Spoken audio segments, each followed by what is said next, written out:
Hello साथियों, हमारे YouTube channel में आपका स्वागत है। तो हमने पहले लेक्चर में आपको बताया था संसद के सत्र, जिसमें हमने बताया था कि संसद के कितने सत्र हैं और लोकसभा के विघटन होने पर कौन से ऐसे विधेयक हैं जो समाप्त हो जाते हैं और कौन से ऐसे विधेयक हैं जो समाप्त नहीं होते।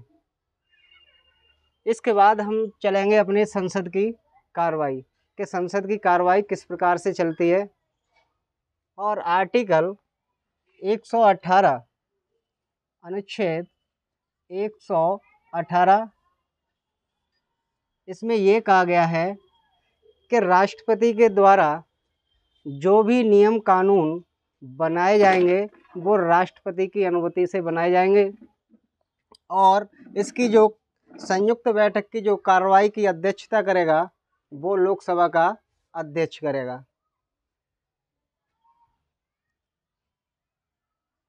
संसद की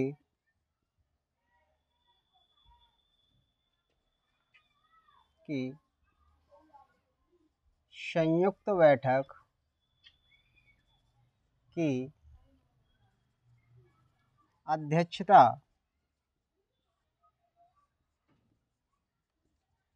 लोकसभा का अध्यक्ष करता है। और ये कार्रवाई जो है किस प्रकार से चलेगी, जिसमें हम दो प्रकार से प्रश्न पूछ सकते हैं।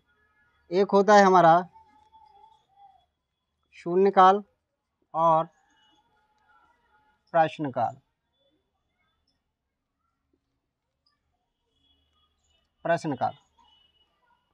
प्रश्नकाल में संसद में कितने प्रकार के हम प्रश्न पूछ सकते हैं।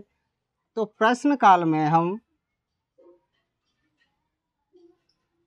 3 प्रकार के प्रश्न पूछ सकते हैं।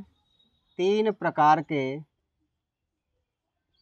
प्रश्न पूछ सकते हैं। नंबर 1 तार्किक प्रश्न, नंबर 2 अतार्किक प्रश्न, नंबर 3 अल्प सूचनात्मक प्रश्न। तार्किक प्रश्न क्या होते हैं?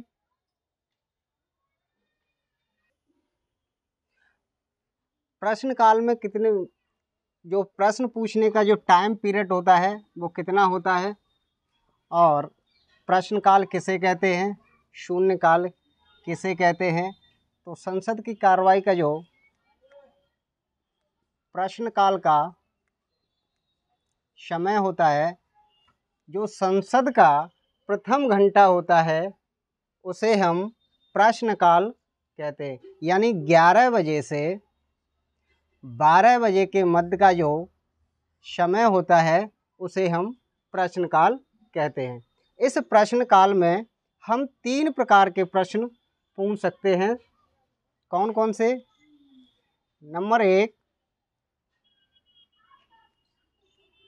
तारांकिक प्रश्न, नंबर 2 अतारांकिक प्रश्न,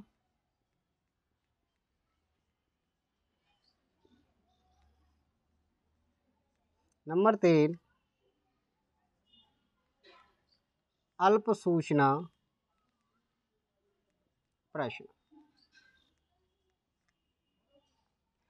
तो तारांकिक प्रश्न होते क्या हैं, और तारांकिक प्रश्न पूछने के बाद जो उत्तर दिया जाता है वो लिखित दिया जाता है या मौखिक दिया जाता है। तो तारांकिक प्रश्न जो हैं इनका उत्तर जो दिया जाता है वो मौखिक रूप से दिया जाता है। तारांकिक प्रश्नों का उत्तर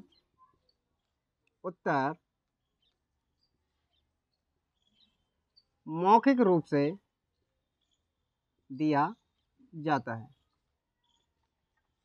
और इसमें प्रश्न पूछने की जो क्षमता है, यानी तारांकिक में कितने प्रश्न पूछे जा सकते हैं अधिक से अधिक, तो इसमें प्रश्न पूछने की जो संख्या है वो हम 20 प्रश्न पूछ सकते हैं। यानी 20 प्रश्न हम तारांकिक में पूछ सकते हैं और इनका जो जवाब आएगा वो मौखिक आएगा। इसके बाद इसमें हम पूरक प्रश्न भी पूछ सकते हैं। पूरक प्रश्न क्या होते हैं कि यदि कोई किसी भी प्रश्न का जो जवाब दिया है वो यदि किसी के समझ में ना आया हो, उत्तर अस्पष्ट मिलने पर वो उसकी संतुष्टि के लिए पूरक प्रश्न पूछ सकता है। और इन प्रश्नों को पूछने के लिए संबंधित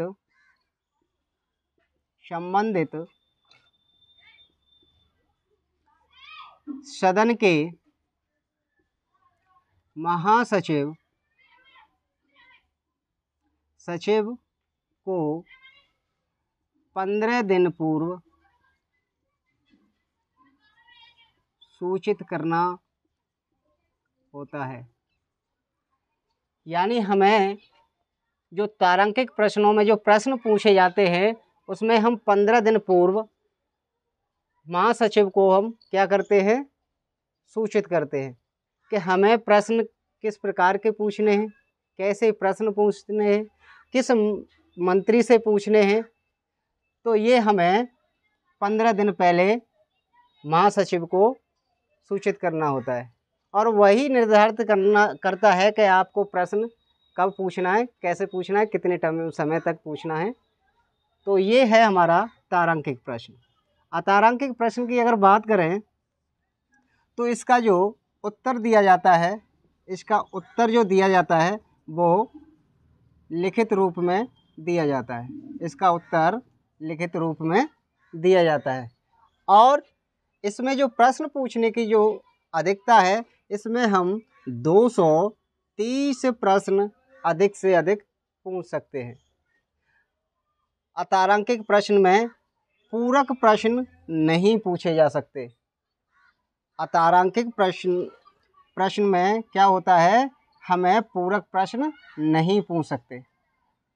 अगर बात करें अल्प सूचनात्मक प्रश्नों की, तो अल्प सूचनात्मक जो प्रश्न हैं इसमें संबंधित महासचिव को 10 दिन से कम समय के अंदर आप सूचित कर सकते हैं कि हमें किस प्रकार के प्रश्न पूछने हैं और इसके भी हम उत्तर जो मिलेंगे वो मौखिक रूप से ही दिए जाते हैं। इसका जो उत्तर दिया जाएगा इसका भी मौखिक रूप से दिया जाएगा, मौखिक रूप से दिया जाएगा। और कम से कम 10 दिन पूर्व सूचित करना पड़ेगा। ये निश्चित नहीं है कि 10 ही दिन हो, 5 भी दिन हो सकते, 8 दिन हो सकते, 7 दिन हो सकते, लेकिन कम से कम 10 दिन पूर्व आप सूचित कर सकते हो। इसके बाद अगर हम बात करें शून्यकाल की, शून्यकाल किसे कहते हैं? शून्यकाल तो प्रश्नकाल के तुरंत बाद का जो समय होता है वो हमारा शून्यकाल कहलाता है। यानी प्रश्नकाल के बाद का समय शून्यकाल कहलाता है। और इसमें जो प्रश्न पूछे जाते हैं बिना सूचना के, इसमें शून्यकाल में जो प्रश्न पूछे जाते हैं वो बिना सूचना के आप प्रश्न पूछ सकते हो। और इसका अगर हम समय बात करें कि कब से कब तक समय होता है, तो इसका जो समय होता है वो 12 बजे से लेकर के 1 बजे तक। प्रश्नकाल का जो समय होता है प्रश्न पूछने का, वो समय होता है 12 बजे से 1 बजे तक। और इसमें जो प्रश्न पूछे जाते हैं वो बिना किसी सूचना के हम प्रश्न पूछ सकते हैं। यानी इस वाले शून्यकाल में किसी भी मंत्री को ये नहीं सूचित किया जाता है कि आपसे फलाना प्रश्न पूछा जाएगा और आप इसकी तैयारी करके आए। इसमें तो किसी भी मुद्दे पर किसी भी प्रकार का कोई सा भी प्रश्न आपसे पूछ लिया जा सकता है। तो ये है हमारा शून्यकाल। अगर यही बात करें कि संसद की कार्रवाई में लंच का जो समय है वो क्या है, तो 1 बजे से 2 बजे तक, 1 बजे से 2 बजे तक संसद का क्या होता है, लंच। 1 बजे से 2 बजे तक संसद की जो कार्रवाई चलती है वो रुक जाती है और उसके बाद क्या होता है, लंच। इसके बाद 2 बजे से लेकर के और 5 बजे तक और 2 बजे से 6 बजे तक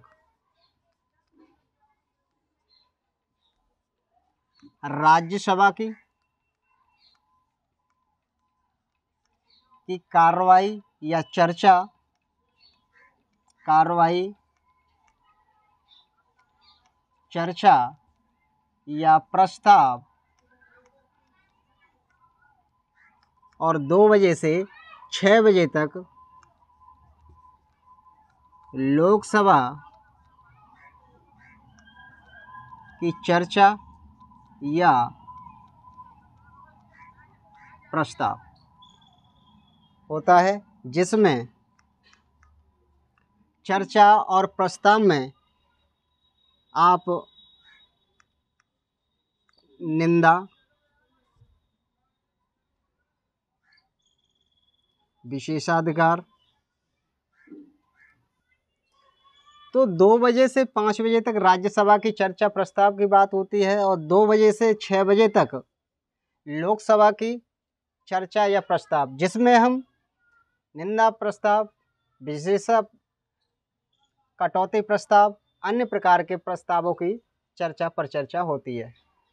अगर बात करते हैं कि संसद की कार्रवाई कितने बजे से कितने बजे तक चलती है, तो संसद की जो कार्रवाई है वो सुबह 11 बजे से शाम के 6 बजे तक चलती है, जिसमें हमने बताया है कि आपका 11 बजे से 12 बजे तक प्रश्नकाल और 12 बजे से 1 बजे तक शून्यकाल और 1 बजे से 2 बजे तक संसद का लंच होता है और उसके बाद प्रस्ताव और चर्चा लोकसभा और राज्यसभा की चलती है। इससे इसका आगे का जो वीडियो है हम नेक्स्ट वीडियो में देखेंगे। नमस्कार, धन्यवाद।